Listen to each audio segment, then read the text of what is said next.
Hey, thanks for coming by and checking out Pete's Snake Bite Kit again. As you can see, we've had a little more rain than usual in Utah. It's turned out kind of green. All right, maybe I'm in Washington State. I want to give you a progress report on how the Cobra's coming at the body shop. So here's a few pictures and I'll let you know what's going on with it. Let's take a look. So you may or may not remember, the front of my car had holes in it for the quick jacks. I wanted to get the quick jacks centered in those holes. Honestly, I thought it was above my pay grade to get those things centered, square, the same height right to left, pointing perpendicular to the frame and, making them look right.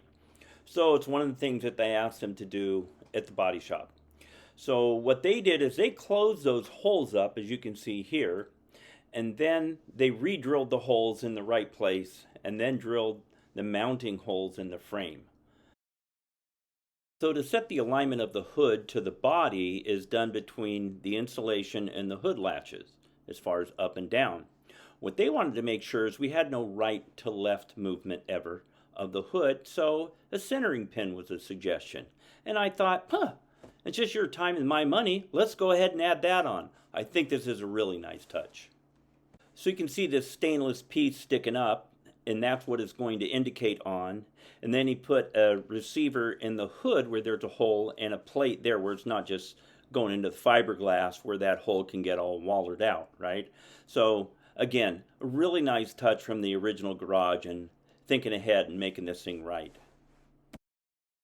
So here's kind of the same thought process. We've got the hood rod, which I had set up and drilled a hole in the hood for it to go in, but let's put a plate there too, so we don't have just that hood rod going into fiberglass. It's going into a metal receiver piece on the hood. Again, a very nice touch that'll make everything more durable long term.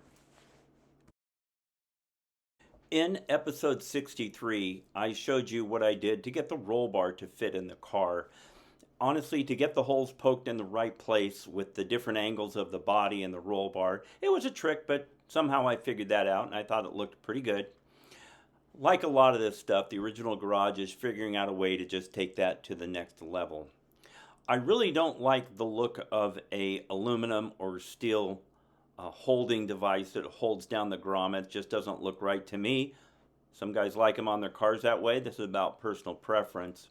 The original cars had a gasket or a grommet, but fitting it around sheet aluminum is completely different than getting a grommet to fit around fiberglass, which instead of being, a 1/16 of an inch, it's 3/8 or a 1/2 inch.